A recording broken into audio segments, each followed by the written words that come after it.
candidatos à presidência da República se reuniram na noite desse domingo para o debate da Band, o primeiro desde o início da campanha eleitoral, que começou no dia 16. Ao longo dos 3 blocos do encontro, os presidenciáveis fizeram perguntas entre si e responderam a questionamentos de jornalistas do pool de veículos de imprensa que organizaram o debate: TV Band e TV Cultura, Portal de Notícias UOL e Jornal Folha de São Paulo. O ex-presidente Lula do PT e o presidente Jair Bolsonaro do PL, candidato à reeleição, chegaram a ficar frente a frente. Lula foi chamado de ex-presidiário e foi questionado sobre as denúncias de corrupção que marcaram os governos do Partido dos Trabalhadores. Ele respondeu assim: ele sabe a razão pelas quais eu fui preso. Foi para ele se eleger presidente da República, porque era preciso tirar o Lula do processo.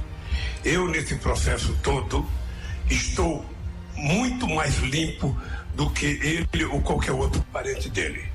Porque eu fui julgado, fui considerado inocente, tá, pela Suprema Corte, pela primeira instância da ONU, pela segunda instância plena da ONU, e estou aqui candidato para ganhar as eleições. Jair Bolsonaro citou o ex-ministro da Fazenda de Lula, Antônio Palocci, que em delação premiada disse que houve aparelhamento do governo durante a gestão do PT e voltou a atacar o ex-presidente. Seu governo foi marcado pela cleptocracia, ou seja, um governo feito à base de roubo. E essa roubalheira era para conseguir apoio dentro do parlamento.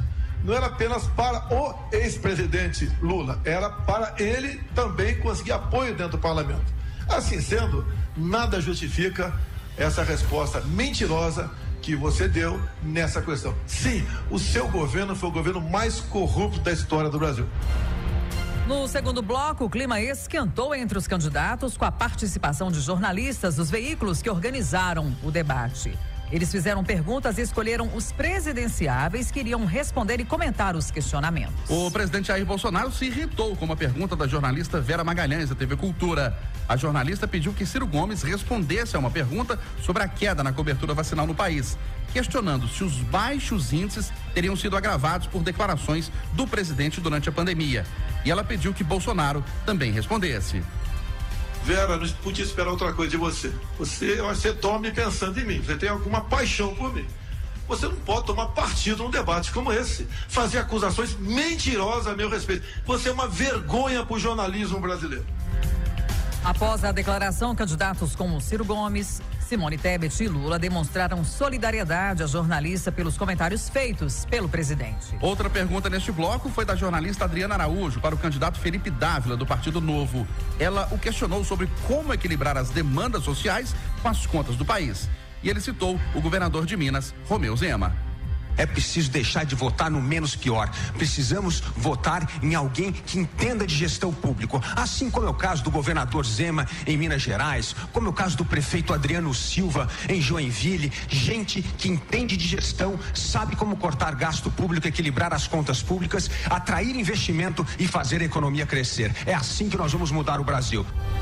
Ao responder a mesma pergunta sobre contas públicas e economia em geral, a candidata Soraya Tronic, do União Brasil, hoje senadora pelo Mato Grosso do Sul, defendeu o Imposto Único Federal. Nós temos uma solução para o nosso país, é o Imposto Único Federal. Nós trocaremos 11 impostos federais por um imposto só. E no decorrer da minha campanha, no decorrer desse debate, você vai conhecer mais sobre essa proposta inovadora e, na verdade, revolucionária. Professora e advogada, a candidata Simone Tebet, do MDB, preferiu falar sobre os caminhos da lei e os papéis dos diferentes poderes. Como professora e como advogada, respeita a Constituição e os demais poderes. Está na hora dos poderes terem as suas funções. É a política que está judicializando o poder judiciário e, consequentemente, o poder judiciário acaba excedendo no seu poder. Nós vamos fazer a diferença e vamos pacificar o Brasil.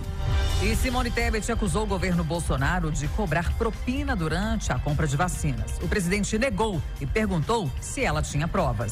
Ciro Gomes, do PDT, usou o debate para atacar Lula e Bolsonaro, dizendo que o presidente só chegou ao poder por causa de Lula e do PT. O Lula é esse encantador de serpente, assim, vai na emoção das pessoas, cativo, nós temos uma relação bastante antiga e ele quer sempre trazer a coisa pro lado pessoal. Não é pessoal. Eu atribuo ao Lula a contradição econômica do Lula, a contradição moral do Lula e do PT, o Bolsonaro. Eu não acho que o Bolsonaro desceu de Marte com essas contradições todas. O Bolsonaro foi um protesto absolutamente reconhecido, respeitosamente por mim, contra a devastadora crise econômica que o Lula e o PT produziram e que ele apaga. Ele faz números assim, esquece. E infelizmente o Lula se deixou corromper mesmo. Tá com Gedel Vieira Lima, tá com Renan Calheiros. Na segunda vez em que Lula e Bolsonaro ficaram frente a frente, os dois responderam a uma pergunta sobre o Auxílio Brasil e ambos confirmaram que, se forem eleitos, o valor de R$600 será mantido para o ano que vem. E o clima esquentou também nos bastidores do primeiro debate de candidatos à presidência da República pela Band. André Janones, que apoia Lula do PT, se envolveu em uma discussão ríspida com Ricardo Salles, ex-ministro do Meio Ambiente do governo Bolsonaro, candidato do PL. A briga precisou ser separada pela turma do Deixa Disso, antes que as palavras se transformassem em agressões físicas. Tudo aconteceu no momento em que Lula respondia a uma pergunta feita por Bolsonaro sobre corrupção, em que o petista também citou o desmatamento da Amazônia. 7 horas.